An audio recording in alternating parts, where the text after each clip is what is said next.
Oi, pessoal. Então, agora nós vamos dar uma olhada no conceito de liberdade, né? Como vocês puderam ver, o nosso título é sobre o conceito de liberdade na modernidade.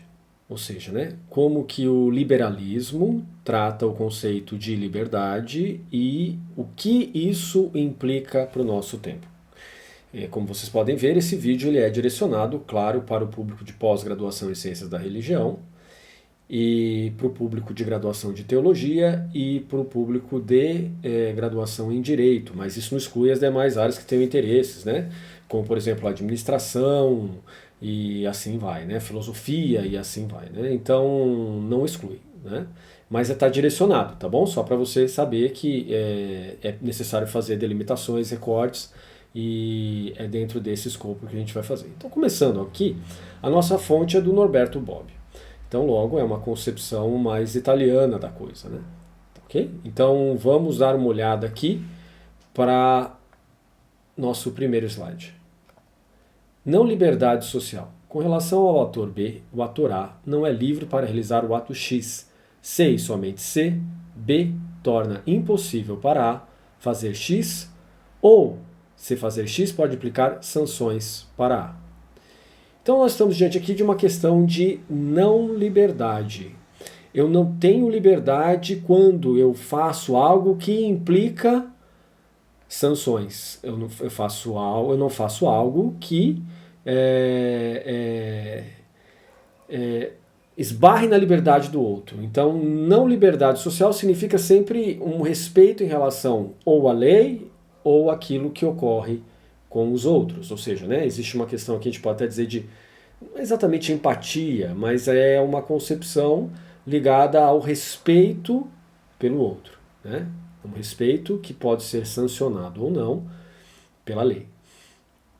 Então existem os costumes, que não são sancionados pela lei, mas são costumes, isso também determina aí a coisa toda da liberdade. Mas vamos lá. Impossibilidade de ação. B realiza determinada ação, Y tal que, se A procurasse fazer X, sua tentativa fracassaria. Estamos diante de uma ação que limita a liberdade do outro pela impossibilidade do outro conseguir o seu objetivo. Exemplo. Negando o passaporte a um cidadão, o governo o torna incapaz de viajar ao estrangeiro. Né? Então nós temos aqui uma não liberdade social já colocada pelo próprio sistema que impede que o cidadão realize o seu desejo. Né? Então aqui, mas nós temos algumas coisas que estão implicadas nesse exemplo, né? Como por exemplo, já a questão da nacionalidade pelo passaporte, a questão do cidadão, que é constituído a partir de pelo menos na modernidade, a partir de direitos e deveres pressupostos na Constituição Federal. O governo, que aí é instituído como sendo um governo, que é aquilo que gere o Estado, e que é pressuposto em 3 categorias, né? Executivo, legislativo e judiciário. Então que já tem uma série de pressuposições aqui. O torna incapaz de viajar ao estrangeiro. Ou seja, e do outro lado tem um outro estado com as mesmas características que permite o ingresso e o transporte entre um ponto e outro. Então aqui nós temos diversos pressupostos nesse exemplo de umas 2 linhas no máximo. Né? Então aqui a gente começa a entender que a nossa realidade é extremamente complexa. Quer seja no âmbito da ciência da religião ou quer em qualquer outra área que nós tendamos a desenvolver algo, algum projeto, é sempre muito complexo porque envolve uma rede de complexidades, né, que condicionam pelo contexto as nossas ações, conferindo a elas liberdade ou não liberdade dentro desse contexto. Né? A gente pode chamar pela filosofia de rede interrelacional de verdade convencional. Né? Filosofia do quê? Da Filosofia da rede interrelacional. Filosofia da rede interrelacional. Certo? Que foi aquilo que eu vim desenvolvendo a partir de um grupo de pesquisas, que nós tínhamos vários grandes pensadores ali dentro, e que culminou na minha tese de doutorado na Unicamp, há muito tempo atrás, e que hoje se torna um objeto de perspectivas dentro do viés da filosofia hermenêutica contemporânea. Mas continuando. Ameaça de sanções. Se A fizer X, B faria algo, Y, que modificaria para pior a situação de A. Exemplo: sanções governamentais contra atos ilegais são um tipo de punição entre os muitos tipos de não liberdade social. Então nós estamos primeiro aqui usando um princípio hermenêutico da filosofia de interrelacional, que é o princípio de opostos complementares. Então nós estamos aqui dentro de um oposto complementar. Tenho liberdade, mas a minha liberdade é condicionada pela não liberdade. A não liberdade é condicionada, por sua vez, por várias instituições, e essas instituições determinam o que é legal e o que não é legal, no contraposto daquilo que é ilegal. Né? Então, exemplo, sanções governamentais, ou seja, punições governamentais, restrições governamentais, contra atos ilegais, ou seja, atos que não estão previstos na lei ou que estão previstos na lei de forma negativa, são um tipo de punição entre os muitos tipos de não liberdade social. São um tipo de punição. Sanções contra atos ilegais é um dos tipos de punição previsto. E o que são esses tipos de punição? São tipos de não liberdade social. Percebe? Então eu não tenho liberdade, quando estou em grupo, quando estou em sociedade, de matar alguém. Se eu matar, eu tenho, como pressuposto da minha ação natural, liberdade para fazer aquilo que eu escolher. Mas quando se fala de liberdade social, não estamos falando de alguma coisa diferente, nós estamos falando de algo que possui um poder de determinar aquilo que está para além da minha própria ação, para além da minha própria liberdade. Tudo isso é filosofia, né? Nós estamos aqui dentro da filosofia política, dentro da filosofia religiosa, né? Por que dentro da filosofia da religião? Porque aqui pressupõe-se o valor da ética, né? E o valor também da cosmologia, da metafísica está aqui dentro, e de certa maneira epistemologia e lógica, tudo isso está aqui dentro rodando, de maneira que a gente observe isso que está acontecendo e diga: a minha religião é limitada pelo poder do Estado.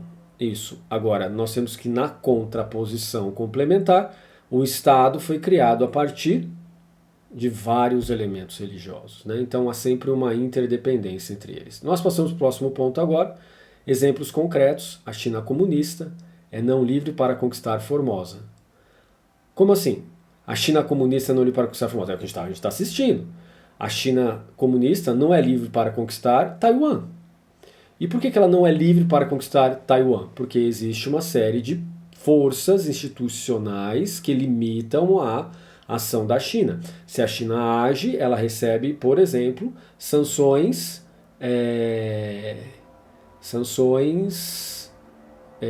como fala?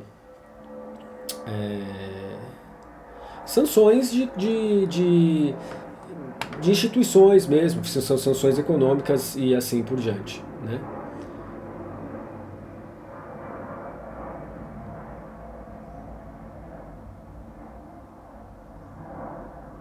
Então, a China comunista é não livre para conquistar Formosa.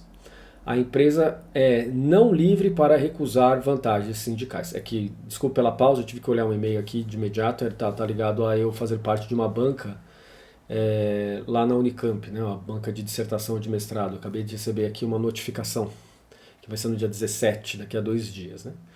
Então, a China comunista é não livre para conquistar Formosa, né? Então nós temos aí diante de uma série de regras, de redes, que limitam a liberdade da China de, por meio de força, por exemplo, podia ser outros meios, dominar o governo de Taiwan, né? A empresa, vamos para o segundo exemplo, a empresa não é livre para recusar vantagens sindicais. Exato, né? O sindicato se impõe dizendo, olha, são essas coisas que você precisa fazer, logo não tem liberdade em relação a isso, né? E depois moradores de periferia são não livres para se afastar de normas não escritas, né? Então, aqui nós temos um outro exemplo, né, que moradores de periferia não têm essa liberdade de se afastar de normas não escritas, como por exemplo o costume do bairro, né? Nós tivemos aqui algumas questões, por exemplo, de projetos sociais em Valinhos que não foram para frente em função do costume social das pessoas, né, que tinha um padre, né, padre Dalmírio, estava com um projeto social de ter, por exemplo, 300 moradores de rua numa escola que tinha sido uma escola que tinha parado de funcionar e tinha sido cedida para ele. E aí ele começou a desenvolver esse projeto lá, mas por não observar as normas, ele acabou sendo, vamos dizer assim, sancionado, né, a partir de denúncias feitas ao Ministério Público, em função de não obedecer às normas. Portanto, mesmo ações de caridade têm que obedecer normas, mesmo ações de caridade têm que obedecer a questão da não liberdade em função das normas, certo? Então nós estamos aqui diante de uma visão geral de não liberdade social, certo? Claro que isso é uma aula complementar e eu vou passar muito rápido sobre isso. Não é uma aula de dentro vamos dizer assim, da sala de aula, né? São só elementos para a gente pensar dentro daquele mesmo viés de popularização do conhecimento científico. Acontece que eu estou pegando um pouquinho mais pesado na coisa e avançando um pouquinho mais, mas é claro que se alguém disser assim, mas está cheio de problemas nessa sua fala, porque está faltando isso, está faltando aquilo. É claro que está faltando um monte de coisa, por quê? Porque é um canal do YouTube, né? Então eu não estou dando uma aula, tal como eu dou na Universidade Metodista de São Paulo, ou então nenhuma aula como eu dou no grupo de pesquisa da Unicamp ou do CNPq, né? Então são coisas distintas. Né? Mesmo porque também se eu começar aqui vai ter um monte de gente que vai simplesmente desencanar do canal de imediato, né? Por quê? Porque tem que ter muito interesse, esse interesse tem que estar respondendo algumas questões da nossa vida. Se isso não responde nenhuma questão da nossa vida, é claro que a gente não vai querer fazer outras coisas que são mais interessantes, né? Então vamos continuar para o próximo slide, olha lá. Liberdade social. Tendo visto um pouco dos exemplos de não liberdade social, vamos para a liberdade social. Liberdade social não é o polo oposto de não liberdade social. Exatamente, não é polo oposto, é oposto complementar, não oposição de tensão, mas é oposto complementar. Uma relação de liberdade diz respeito a uma série de no mínimo duas ações ou tipos de ações alternativas. Um ator é livre para agir de forma que mais lhe agrada, contanto, olha lá a condição, que não exista outro ator que o torne não livre. E esse outro ator pode não ser pessoa humana, pode ser pessoa jurídica, pode ser o próprio Estado. E para levar a bom termo algumas dessas ações. Então nós temos, por exemplo, aqui, liberdade de voto. Significa liberdade para votar ou para se abster. Uma genuína alternativa de ação entre duas possibilidades.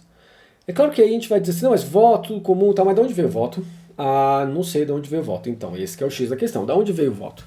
O voto tem toda uma questão democrática por baixo disso que nós vamos ver nos próximos episódios aqui das próximas, né, aulas, apresentações, episódios, o que quer que você queira chamar, né, desde que você não use termos, né, de baixo calão, né, tem a caridade com o seu professor, mas aqui diz respeito a estruturas que permitam a existência de votos. Então significa liberdade para votar ou para se abster. Veja, quando a gente fala de liberdade, a gente sempre tem que estar atento que essa é uma questão que pressupõe outras estruturas que permitem a existência da liberdade, sempre no oposto complementar à não liberdade social.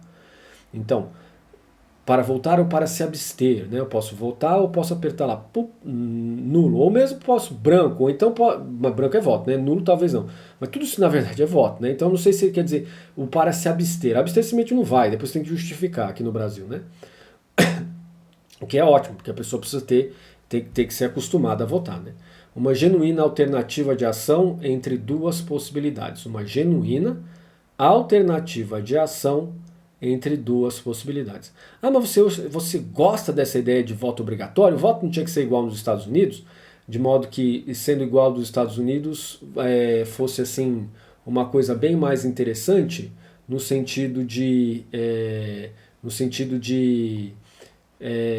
dar liberdade para a pessoa fazer aquilo que ela quiser.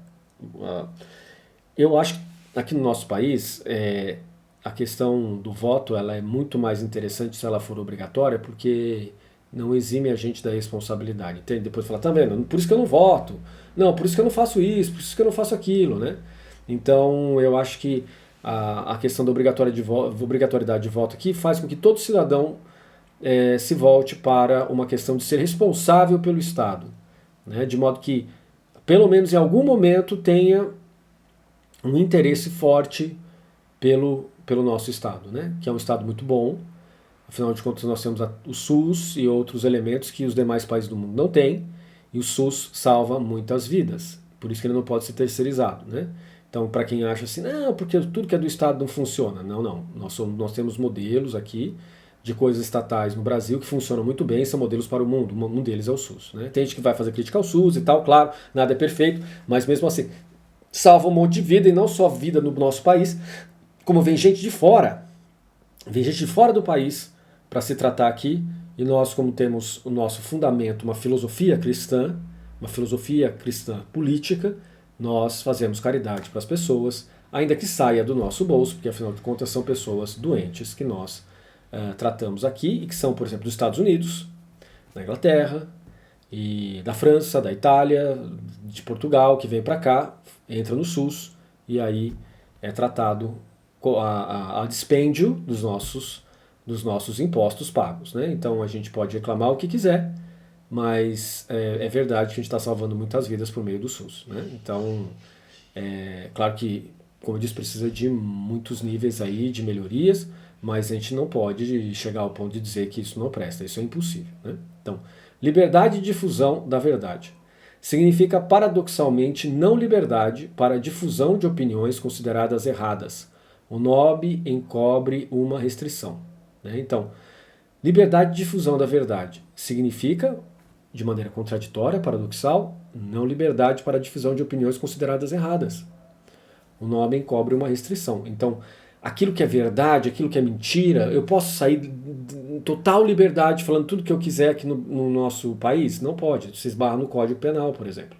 Você esbarra no Código Civil, que são não liberdades, né? Eles determinam as não liberdades. Eu não posso sair, por exemplo, acusando alguém de crime. Na hora que eu faço isso, eu cometo crime de calúnia. Eu não posso sair difamando pessoas, dizendo, olha, é porque isso é seita, porque isso é não sei o que. Não posso fazer. Por quê? Porque no momento que eu faço isso, eu cometo um crime de difamação. Eu não posso sair ofendendo as pessoas, dizendo assim, você é uma pessoa imprestável, você é um ladrão, você é um homicida, você é um assassino. Você não pode fazer isso, porque isso é injúria. Né? Então nós temos aí, no mínimo, né? Então aí nós temos uma série de elementos que são de difusão da verdade, mas que se contrapõem a uma questão de não liberdade. Certo? Por quê? Porque senão você comete crime. Ah, mas foi o meu terapeuta que me falou isso, tal. Não, então seu terapeuta tem que ler lei, porque ele está cometendo crime ao te dizer que tal coisa é isso, é aquilo, né? Então, por quê? Porque existe uma questão aqui de não liberdade, certo? Existe uma questão de não liberdade. Ah, mas lá nos Estados Unidos eu posso falar o que eu quiser. Estados Unidos é Estados Unidos, né? Então, ali a questão do direito funciona de uma maneira muito distinta da nossa, né? Então, os Estados Unidos tem outros níveis de princípios, etc., que permitem que isso seja falado em alguns casos, mas que ainda assim há também a questão do direito penal e outras coisas ali ligadas a uma indústria do processo, né? Há uma causa de enriquecimento constante ali nos Estados Unidos por processo. Aí, como a gente assiste muito filme, a gente acha que a gente vai chegar a fazer a mesma coisa aqui no Brasil. Não, o direito no Brasil funciona de outra maneira.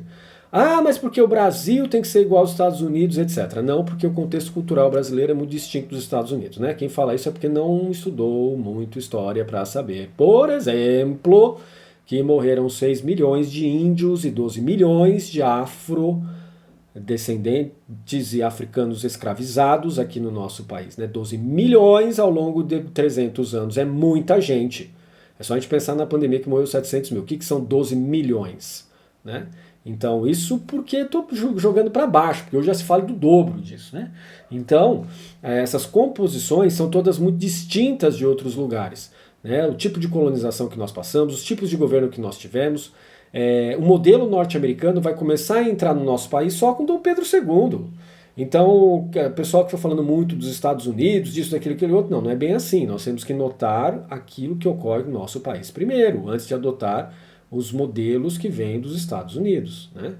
Ah, porque você é contra os Estados Unidos, etc. Para falar a verdade, eu sou contra qualquer país que venha fazer gerência dentro do nosso país. A gente tem que ter a liberdade de se autodeterminar. Acontece que nossa liberdade social e política esbarra na não liberdade social e política imposta pelos países que têm mais poder militar, poder econômico e poder de influência, né? Então, portanto, poder de influenciar também e poder comercial. Então, aí entra uma questão de negociação e assim por diante, né? Então, determinação empírica pode se determinar com bastante exatidão. Aqui, né? Temos aqui no slide aqui, ó. Determinação empírica pode se determinar com bastante exatidão, todavia unicamente ex post facto, né, a posteriori, portanto o fato já aconteceu, se um ator era não livre para fazer aquilo que na realidade acabou fazendo. Se B frustrou A na tentativa de fazer X, ou se A conseguiu fazer X, mas foi punido. Conclui-se que A foi não livre para fazer X. Né? Isso aqui é uma coisa muito importante, porque a gente tem uma certa mania de condenar pessoas antes do processo penal. Pessoa matou, nós temos que linchar essa pessoa, tem que ser presa, tem que ser pena de morte.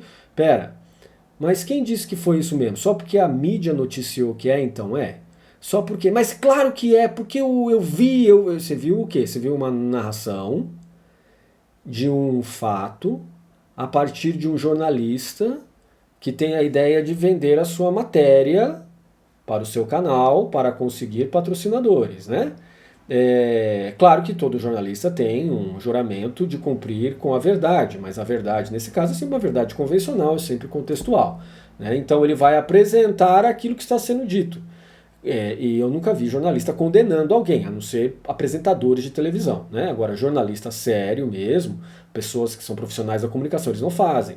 Né? Então eles apresentam o quadro que está sendo falado naquele momento, e cabe a nós o julgamento com muita prudência de saber que a gente só declara que alguém é culpado de algo criminoso ex post facto. Então tem que passar pela condenação do Poder Judiciário para a gente dizer essa pessoa é criminosa. Antes disso, a chance dela ser criminosa, a chance dela ser inocente. Ah, mas está evidente. Evidente não. Né? É evidente uma pinóia, né? Porque a gente precisa entrar lá dentro de toda a situação para entender se é evidente mesmo, entendendo todo o contexto, se é crime mesmo, se existe uma instituição legal que realmente a pessoa se configura aquilo. Né? Para isso, como eu disse para vocês, a gente teria que adentrar as teorias do direito penal. E não dá tempo de fazer isso. Né? Então, esse exemplo que eu dei para vocês, só para a gente ficar atento em relação a essa questão de vou condenar as pessoas sem ter o devido processo legal. Agora, condenada a pessoa pelo Poder Judiciário, ela está condenada, ela tem que pagar pela pena. Cumpriu a pena, ela passa a ser inocente novamente, volta ao estado de inocência, certo? Então a gente nunca tem uma pena que dura para o resto da vida, a não ser aquelas questões de prisão perpétua que no Brasil não existe. Né? Tem um limite de 30 anos, 30 e poucos anos e tal, que a pessoa para lá. Mas veja, 30 anos é uma vida, né? Ou mais até. Então, mais de uma vida. Então, assim, né, nós temos aqui diante de uma questão, como eu disse para vocês, ligada à filosofia da religião, à filosofia cristã, né, à filosofia política cristã, que determina, né, a partir dos elementos de Jesus de Nazaré, o Cristo, que o pecado tem um tempo, porque tem um tempo de arrependimento, né, e o pecado é impermanente, né, então a coisa vai se transformando, se abre-se a possibilidade de arrependimento. Tudo isso influencia, sem dúvida alguma, as questões de filosofia do direito. Né? Ainda mais aqui no Brasil, que, como eu disse para vocês, a formação ela é diferente. Né? Se a gente pegar uma filosofia do direito dos Estados Unidos, da Inglaterra, da França e pegar do Brasil, é diferente. Tá bom? Por quê? Porque existem outros elementos que constituem a nossa concepção, a nossa percepção de direito, a nossa interpretação do que é certo, do que é errado, através da instituição do direito. Probabilidade de comportamento. Na França, vamos aqui, ó. Agora nós estamos aqui. Probabilidade de comportamento. Na França, se 60% dos que ultrapassam os limites de velocidade são declarados culpados, podemos dizer que os motoristas franceses, na mesma proporção, são não livres para superar tais limites. A liberdade social de alguém não depende do seu efetivo comportamento. Veja, aqui ele coloca na França. Não sei se esse negócio, se isso que está escrito aqui continua valendo hoje na França, porque essa nossa fonte é de 1998. Né? Então teria que ver se isso ainda continua válido na França. Né? Mas assim, existe uma questão de probabilidade de comportamento, ou seja, uma matematização da tendência do comportamento que influi também naquilo que a gente chama de liberdade, né? Isso a gente pode ver aqui no Brasil, existem aquelas questões de... na época que eu estava na graduação de Direito, existia uma questão de súmula vinculante, né? Que era pela probabilidade de macrocasos que eram colocados todos juntos, então existia uma tendência, então aí existia uma questão de colocar uma súmula que vinculasse todos os casos que fossem semelhantes, né? Isso é uma probabilidade que influi sobre a liberdade, né? Okay? Então, na França, se 60% dos que ultrapassam os limites de velocidade são declarados culpados, podemos dizer que os motoristas franceses, na mesma proporção, são não livres para superar tais limites. Né? Então, a liberdade social de alguém não depende do seu efetivo comportamento, mas o indivíduo, é isso que ele está tentando dizer. O indivíduo, não, quando está diante de uma probabilidade e de um macro caso, como esse dos 60% que ultrapassa os limites da velocidade na França, a liberdade do indivíduo acaba sendo um problema. Entramos na questão que eu queria chegar com você. A questão da democracia, da autonomia e da liberdade e da individualidade. Isso tudo é uma questão do liberalismo.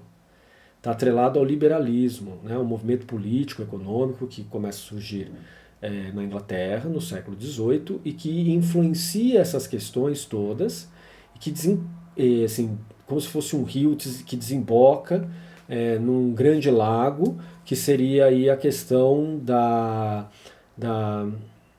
liberdade, a questão da propriedade privada, a questão da individualidade, da intimidade, da privacidade. Né? Então nós temos aí toda uma questão que se alia àquilo que nós vivemos hoje. Né? Então, quando a gente entra no estudo das religiões, nós algumas vezes sentimos um choque, porque tanto teologia como o estudo das religiões, ciências da religião e assim por diante, nos levam a pensar o mundo, de certa maneira, de uma maneira recortada ou delimitada pelo objeto que nós estamos estudando, pesquisando e assim por diante. E depois que nós terminamos esse estudo, nós temos mas onde que isso me levou? Né? Porque a gente acaba não conseguindo fazer a conexão com o nosso mundo atual. E é por isso que a CAPES vem insistindo tanto com a ideia de impacto social. Né? Me parece que é essa a ideia que está ali. Então, nós, ao olharmos para isso, nós chegamos à conclusão de que, de fato, nós temos uma questão de entender o nosso tempo. E é para isso que eu estou fazendo essa série de ciência política e ciências sociais, que se aliam, de certa maneira, aos estudos religiosos, às ciências da religião, né, a filosofia chinesa, a filosofia cristã e assim por diante. Por quê? Para que a gente possa entender o nosso tempo. Né? Então, meu aluno, minha aluna de ciências da religião e de teologia deve estar estranhando um pouco, né, essa abordagem que eu estou fazendo aqui, porque não estou falando nada quase de religião e assim por diante, mas estou falando, né, da área daquilo que se constitui o nosso tempo. O nosso tempo dentro da modernidade. Né? Então, a religião ela acaba ingressando dentro desse âmbito. Né? Seja a religião cristã, seja a filosofia budista, que por falta de termo a gente chama de religião também. Né? Então, ou então as diversas outras religiões que de fato têm essa questão do religere, religare, etc. Claro que é uma maneira, né, bem eurocêntrica de se pensar a religião, mas que na contraposição nos ajuda pelo contraste. Né? Então o budismo é religião, o budismo não é religião. Isso nós temos uma outra série que nós vamos ver aqui de filosofia chinesa e estudos budistas, né? Que eu vou preparando e vou lançando para vocês. Né? Algo que, se alguém pergunta para você, cristianismo é religião, é imediata a resposta. Né? Por quê? Porque é uma força dominante sobre a nossa cultura. Não quer dizer que se você chegar na China e falar assim, cristianismo é religião, eles não vão ter um problema e pensar assim, será que é religião mesmo ou não? Em função do quê? Da cultura que eles têm. Né? Então, e se a gente for pensar que a variação que nós temos na relação física ou geográfica da China para o Brasil são quilômetros, a gente começa a pensar, claro, são muitos, mas são quilômetros ainda, a gente começa a pensar como é que pode ser tão diferente assim? Ou então se nós pensarmos na Índia, também é diferente. Se nós pensamos no Japão, também é diferente. Se nós pensamos na África, já é diferente. Aqui do lado, né? Quase, né? É diferente. Agora, não precisamos tão longe assim. Se a gente olhar para os nossos povos originários, os nossos índios, nós vamos ter os tupis, os guaranis, etc., que já é diferente. Né? E então a gente está diante aqui de uma... Diferente o quê? A concepção de religião. Consequentemente, a concepção de política também é diferente. Percebe? Então, nós precisamos ir tão longe assim, né? Para encontrarmos aqui as diferenças entre perspectivas, diferenças entre pontos de vista do que é religião e do que é política. Então aqui, muitas vezes fazemos algo que não seríamos livres para fazer, retornando agora à questão de modernidade que veio da cultura europeia, né, que dominou o mundo. Muitas vezes fazemos algo que não seríamos livres para fazer, ultrapassar limites de velocidade, e deixamos de fazer algo que seríamos livres para fazer, dirigir abaixo do limite. Né? Então, nós não somos livres porque depois nós temos que responder à sanção, mas somos livres para fazer aquilo que nós, dentro daquele limite imposto pela liberdade institucional. Agora vamos para o próximo slide nosso. Liberdade social e outras relações sociais. Né? Deixa eu apagar um pouquinho aqui para você ler junto comigo. Veja aí, liberdade social e outras relações sociais. As relações de liberdade, não liberdade, interpessoal ou social, podem subsistir entre duas pessoas ou grupos quaisquer, membros de uma família, compradores e vendedores, legislativo e executivo, papa e imperador, membros do mercado. Né? Então, liberdade política. Subcategoria da liberdade social. Normalmente se refere à liberdade dos cidadãos ou das associações em relação ao governo. Liberdades históricas. Religião, palavra, imprensa, associação religiosa, política, econômica e participação no processo político, sufrágio. Então aqui nós já começamos a entender que a coisa é mais interessante do que a gente achava. Por quê? Porque nós temos uma liberdade política, que é uma subcategoria da liberdade social, nós temos liberdades históricas entre as da religião, da comunicação, da imprensa, da associação e participação no processo político. Isso tudo veio pela história, pelas estruturas que foram colocadas para a participação de determinados grupos, como por exemplo os comerciantes começam a pressionar, né, lá atrás, no início da coisa mesmo, começam a pressionar por acúmulo de riqueza, por acúmulo de poder, né, de trocas e etc., né, trocas financeiras, né, por constituição de bancos e assim por diante, começam a pressionar quem? Começam a pressionar os nobres, né, e a igreja na Europa. Né? Mas isso é na Europa. A África é um pouco diferente, China é diferente, Índia é um pouco diferente. Então nós temos aqui diversas constituições. E Japão? Japão também é muito diferente. Japão é difícil de lidar, né, com a história japonesa, porque nós temos tudo muito rápido, num espaço geográfico muito pequeno, então é tudo mais difícil ali. Né? Então, mas por isso que torna a coisa bem mais interessante também. Né? Coreias também, né? Perspectivas do Sudeste Asiático, como Tailândia, Vietnã, Mianmar, que ficou parada no tempo e agora se abre, né, num medo de se abrir para os outros, se fecha completamente, agora se abre, está tendo problemas de adaptação. Né? Isso sem contar as diversas nações africanas, umas muito ricas, muito produtivas, outras nem tanto, né? Com guerras internas e assim por diante. Aqui nem precisamos falar aqui da América do Sul, né? Que temos o Brasil e a questão toda indígena aqui no Brasil, a questão toda da exclusão negra, né? Dos racismos culturais que nós vivemos o tempo todo, que alguns chamam de racismo estrutural, não sei se é estrutural, mas com certeza é cultural, né? Então, ampliações modernas. A ideia de liberdade política foi ampliada para satisfazer anseios de liberdade econômica, liberdade da necessidade e autodeterminação nacional. Né? Então, isso tudo, veja só, uma liberdade política, e assim, pela configuração que a gente está vendo aqui, que é a fonte do Humberto Bob, dicionário político dele, a gente vê que Pedro Zete está pegando liberdade política na idade grega, na ideia grega, na noção grega. Depois ele pega liberdades históricas que vem para a época medieval, né, que nós temos aqui o cristianismo, né, as diversas configurações com as monarquias inglesas, francesas, espanholas, portuguesas, assim por diante. E por fim ele chega nas ampliações modernas, que é a ideia de liberdade política foi ampliada para satisfazer anseios de liberdade econômica, como disse para vocês, né, aquela pressão, panela de pressão feita pelos comerciantes, né, que começam a adquirir poder suficiente para não depender mais de nobre, nem depender mais de igreja. Né?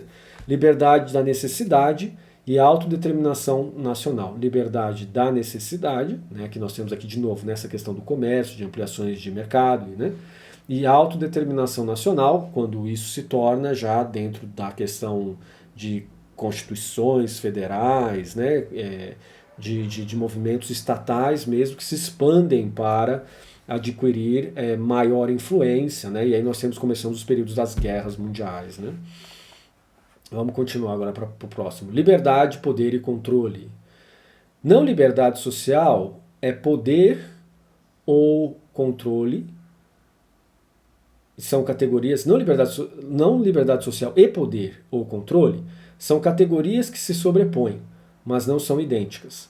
É fundamental distinguir entre as diferentes formas pelas quais um ator pode afetar a liberdade de outro. Essas diferentes formas, se a gente quiser realmente saber como é que elas funcionam, a gente tem que estudar basicamente a Constituição Federal. Se o nosso interesse é verificar como um ator pode afetar a liberdade de outro no meio do trabalho, a gente tem que ler a CLT e elementos afins. Se eu quiser saber isso em relação ao direito penal, eu tenho que ler o Código Penal.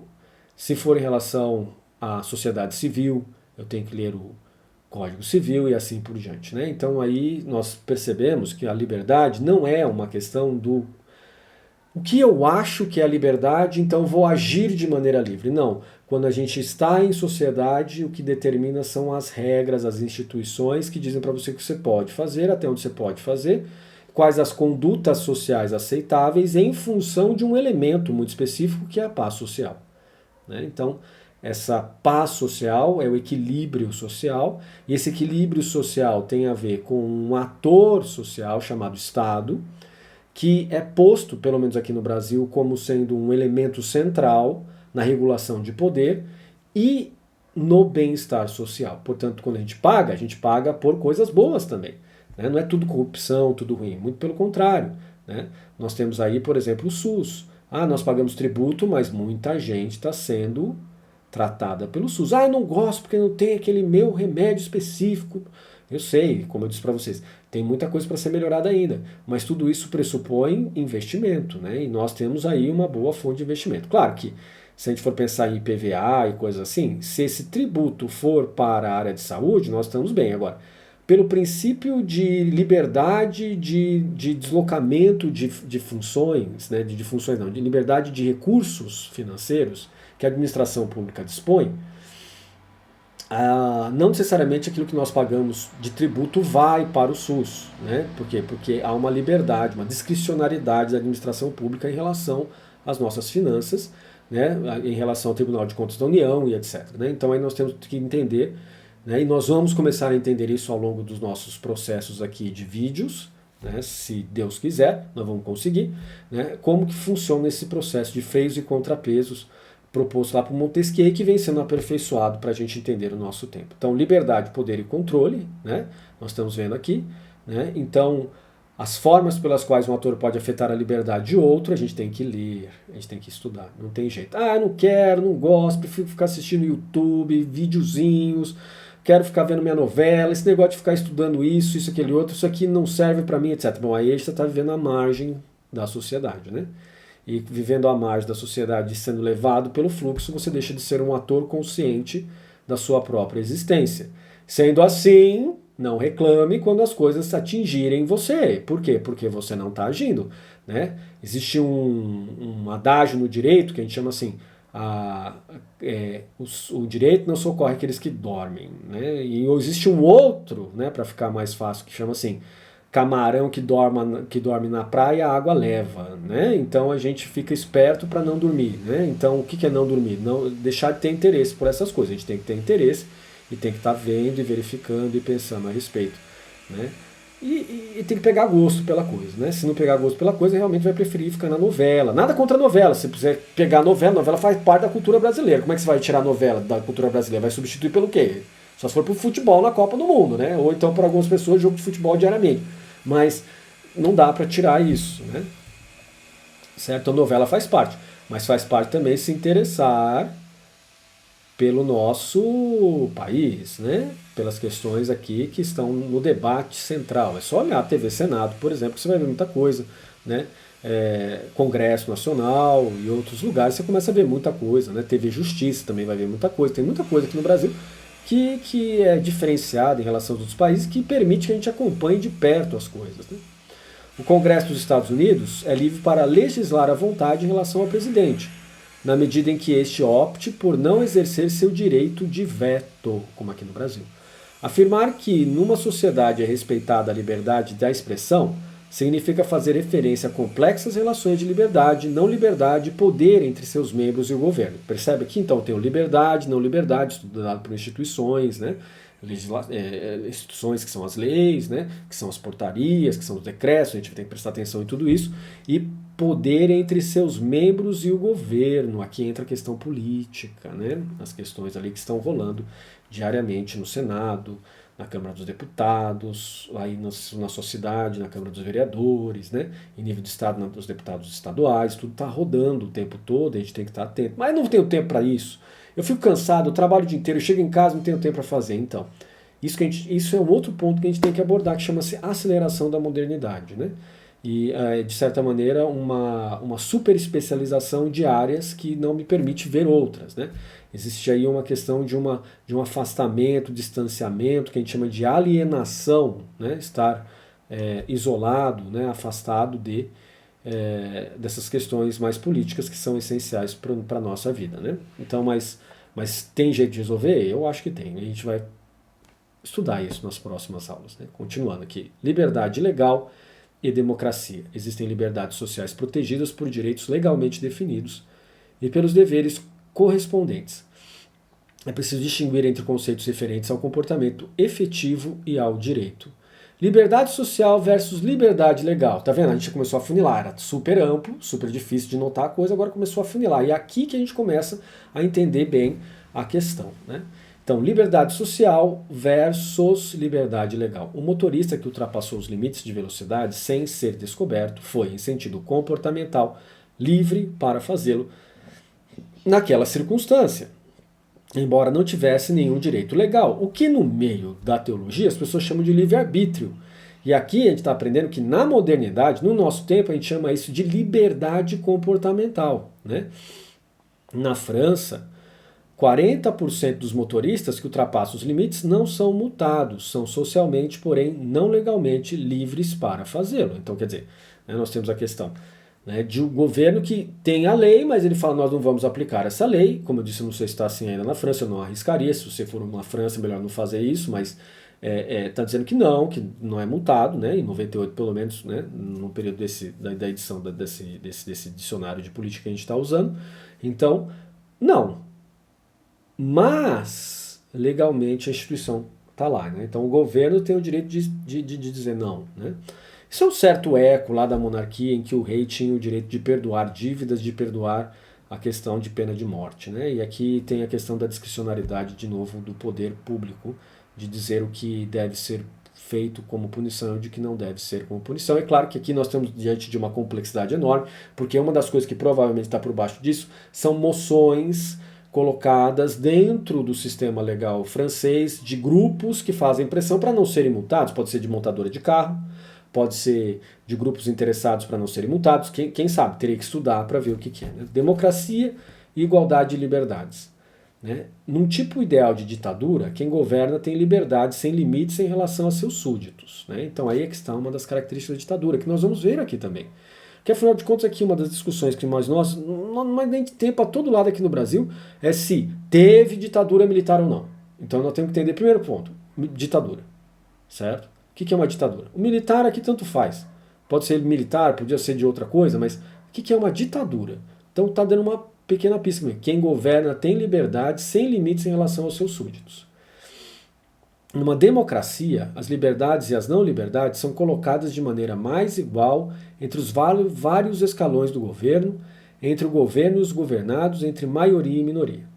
Então, nós temos uma ditadura, em contraposição, nós temos uma democracia. Isso faz um eco direto à questão Platão, Aristóteles, lá atrás, nas questões de república e política, né? República de Platão, política de Aristóteles, que começam a dizer o que é o quê em relação a isso. Só para vocês saberem que nem sempre eles gostam de democracia. Nós gostamos de democracia em função do modelo norte-americano, né? Mas eles não gostam, né? Se for pegar a república e a política, você vai ver que democracia não é lá visto por eles como uma grande coisa. Mas em função da nossa herança cultural norte-americana, a democracia é a coisa que nós mais gostamos, certo? E claro que não é só norte-americana, mas francesa também, né? Numa democracia, as liberdades e as não liberdades são colocadas de uma maneira mais igual entre os vários escalões do governo, entre o governo e os governados, entre maioria e minoria. Então aí nós temos mais um elemento para a gente estudar nas próximas aulas, que é a democracia. A democracia garante esses polos complementares entre liberdade e não liberdade a partir de instituições que são as leis. Né? E não são só as leis, mas também são, por exemplo, os três poderes, legislativo, executivo e judiciário, com seus sistemas de freios e contrapesos. Né? Numa democracia, as liberdades e as não liberdades são colocadas de maneira mais igual entre os vários escalões do governo, entre o governo e os governados, entre maioria e minoria. Né? E como eu disse para vocês, né, essa interpretação de democracia tem a ver com a nossa modernidade. Né? Então aí depois no final, igualdade, liberdade, não mais liberdade apenas, é a essência da democracia. Então não é só liberdade, porque se a gente falar só de liberdade, você pode cair na ditadura. Mas quando a gente fala de igualdade, são colocados de maneira mais igual entre os vários escalões do governo, e aí nós estamos diante, já, sem dúvida alguma, de uma essência da democracia, porque essa igualdade aí faz diferença. Passamos agora para o próximo slide, e nós temos aqui outros significados descritivos de liberdade, que é a liberdade de escolha. A tem liberdade de escolha em relação a X ou Z. Significa que A pode fazer X ou Z, que X ou Z podem ser alcançados ou evitados por A. Então, a definição de David Hume, que é um empirista, né, que o Kant dialoga com ele, daí a importância disso tudo que está aqui, né, Hume, Kant, né, aquela discussão toda entre críticos analíticos e críticos empíricos, né?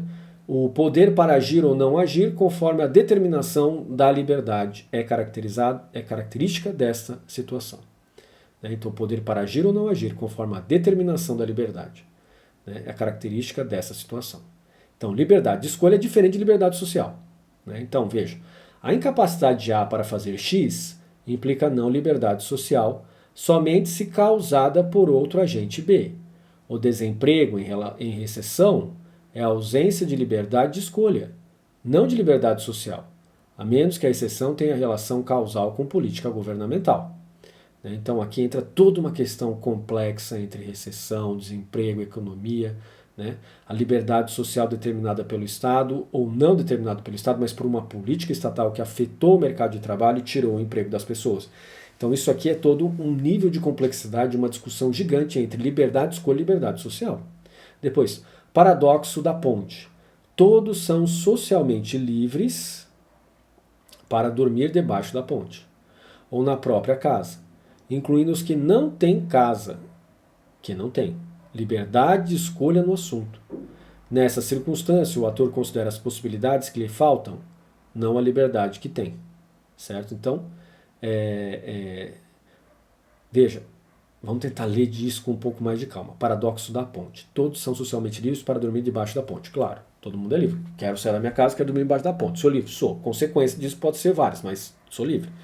Ou na própria casa, incluindo os que não têm casa. Incluindo os que não têm casa?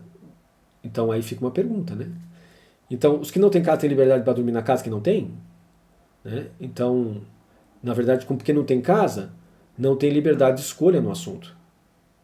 Então eu não tenho liberdade para dizer eu vou dormir numa casa ou embaixo da ponte. Eu não tenho essa liberdade mais. Né? Isso é óbvio, também acho. Mas quando a gente começa a descrever, é que a gente começa a se dar conta desse problema. Nessas circunstâncias, o ator considera as possibilidades que lhe faltam, não a liberdade que tem.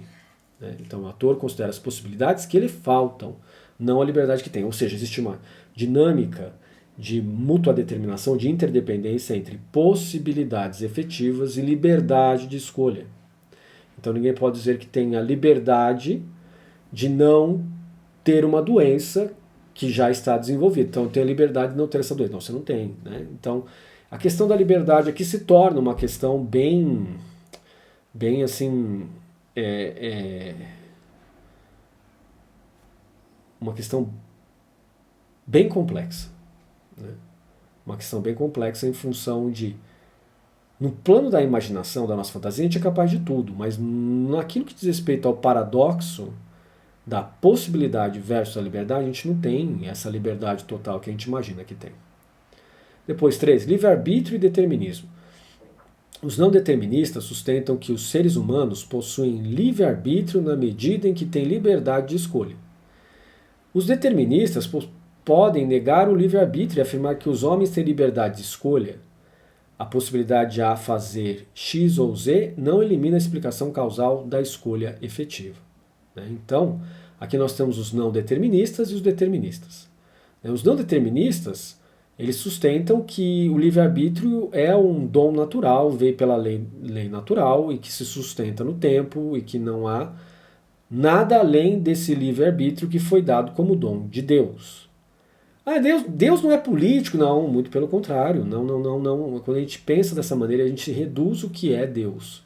Deus é sempre o bem máximo, o bem perfeito, o modelo pelo qual nós pensamos a eternidade, a perfeição da felicidade e assim por diante. Logo é político, logo acaba ingressando dentro de todo esse movimento que nós temos e que determinam até as nossas pequenas ações sobre o que nós vamos comer e assim por diante. Então, essa questão de pensar Deus é uma questão muito séria e é uma questão muito intensa e que determina muitas das nossas escolhas. Então, e sendo o livre-arbítrio um dom que Deus nos deu, necessariamente esse dom em Deus acaba sendo configurando a própria essência de Deus, a própria essência divina. Logo, o livre-arbítrio se torna uma questão tão grande quanto pensar o bem máximo, a perfeição suprema, a felicidade máxima e assim por diante, né? Na medida em que tem liberdade de escolha. Os deterministas podem negar o livre-arbítrio, negam o livre-arbítrio, mas afirmam que os homens têm liberdade de escolha. Né? Porque não tem o que o determinista fala? O determinista fala, não, é o contexto que determina se você tem liberdade ou não. Você não tem liberdade porque te veio de fora, por uma lei natural, por um dom de Deus. Você tem liberdade de ação dentro de uma rede de escolhas, de uma verdade convencional. Né? A possibilidade de A fazer X ou Z não elimina a explicação causal da escolha efetiva. Né? Então, ou seja, a questão do determinista aqui é que ele olha para o lado da causa e efeito e ele vai dizer, você tomou tal a atitude ou escolheu tal coisa em função dessa rede que se faz presente daquilo que você entende que é melhor, daquilo que você entende que é pior. Certo? Então, dado os seus desejos, as suas ansiedades e assim por diante. Já os não deterministas vão dizer, não, é uma liberdade, Deus me deu essa liberdade, eu escolho aquilo que eu quiser, porque eu sou livre e assim por diante. Né? Então nós temos aí uma questão de duas forças que se contrapõem. Claro que não é tão simples quanto eu estou dizendo para vocês, tá bom? Só quero que você pegue a ideia geral para depois a gente poder se aprofundar nos próximos episódios aqui. Ação livre, autonomia e autorrealização. Pode-se afirmar que uma ação foi livre ou não livre. O comportamento involuntário é não livre. Deixa eu apagar um pouquinho para você acompanhar aqui. Acompanha comigo de novo aqui. Ação livre, autonomia e autorrealização. Pode-se afirmar que uma ação foi livre ou não livre. O comportamento involuntário é não livre, bem como as ações não deliberadas ou condicionadas. Então nós temos aqui uma série de coisas que a gente vê no direito, como por exemplo, quando alguém faz um comportamento, comete um crime, mas não foi voluntário, não foi intencional. Estava bêbado, não sabia nem o que fazia mais, estava pré-coma alcoólico, cometeu um erro, né? E matou alguém, por exemplo. O comportamento voluntário é não livre, estava condicionado àquela situação. Bem como as ações não deliberadas ou condicionadas, né?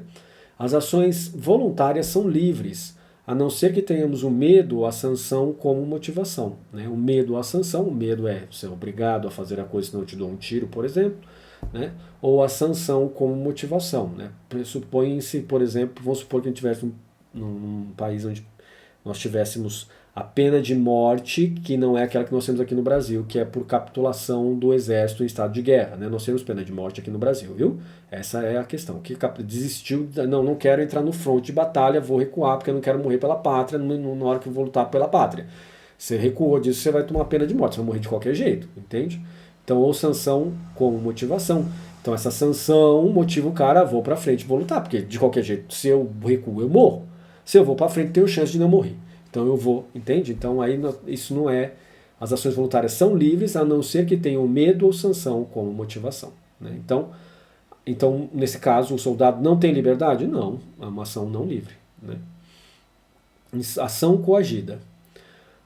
Quando A entrega seu dinheiro a B, que aponta um fuzil, temos uma ação não livre, todavia voluntária, determinada pela ameaça e pelo desejo de A de salvar sua vida. A recusa de A, porém, é uma ação livre. Autorrealização. Aí vem de novo Karl Marx, né, no século XVIII, estudando o capitalismo no século XVIII, a questão da Revolução Industrial, os impactos que isso ocorria na população e assim por diante, né? Marx profetizou uma sociedade onde o livre desenvolvimento de cada um é a condição para o livre desenvolvimento de todos. Liberdade torna-se sinônimo de autorrealização, né? Muito provavelmente Marx falou isso no Ideologia Alemã, onde ele coloca uma sociedade ideal, né, porque ele está fazendo uma contraposição à sociedade extremamente oprimida que vivia ali a Revolução Industrial, né? Claro que, né, houve uma questão aí de desenvolvimento de leis, de questionamentos institucionais, de uma contraposição entre anglicanos e calvinistas, né? Onde John Wesley participa do lado anglicano e outros participam do lado anglicano calvinista, né, que era mais para o lado dos detentores do poder, onde o Marx cunha aquela frase célebre que hoje a gente dá risada, mas pode acontecer novamente, dependendo de como se constitui um sistema econômico, que religião é o ópio do povo, né? É claro que não, né? Mas na verdade religião é uma política, né? Ela não se associa da política, principalmente aqui no nosso país, mas não é o ópio do povo, né? Muito pelo contrário, né? Pode ser usado como um excelente vínculo de educação do povo, né? Então, nós temos aqui a autorrealização que o Marx pensou, né? Um movimento mais utópico dele, né? E liberdade como estado mental. O agente se sente livre na medida em que faz o que quer. A liberdade como estado mental independe da liberdade como estado de fato. Há quem encontre o sentido da liberdade submetendo-se a uma autoridade que o condicione a querer fazer aquilo que precisa fazer. Isso aqui nós temos João Paulo II dizendo, por exemplo, que os preceitos morais, os preceitos éticos do cristianismo, na verdade, conduzem a pessoa à liberdade porque submete-a à vontade de Deus expressa nesses dispositivos, né? Então aqui isso não é incomum, né? Essa questão de ser livre dentro de uma rede, dentro de um contexto onde me dão normas, dão princípios e assim por diante, né? Hoje, mais do que nunca, as pessoas têm certeza de possuir liberdade absoluta. Todavia, elas trouxeram sua liberdade até nós e a depositaram humildemente a nossos pés, né? Então, aí nós temos uma obra de Dostoiévski, né? E que traz aí a questão do grande inquisitor, né? Bom, tá aí, né? O problema é que eu já extrapolei muito tempo, já deu 58 minutos de vídeo, e nós vamos parar por aqui, na parte 1 do nosso vídeo, então, tá bom? E aí na parte 2 do nosso vídeo, nós vamos dar continuidade aqui à nossa explicação, nossa apresentação, essa introdução que eu estou fazendo para você, a questão da liberdade na modernidade, tá bom? Então é isso. Grande abraço, e só para você saber aqui, ó, as referências que nós estamos usando estão aqui, ó. Tá bom? Então, Raymond Aron e etc, tá tudo aqui para você ver, não são coisas soltas, mas, né, nós estamos aqui na questão da análise da liberdade. Grande abraço para vocês, vejo vocês no nosso próximo vídeo, até mais.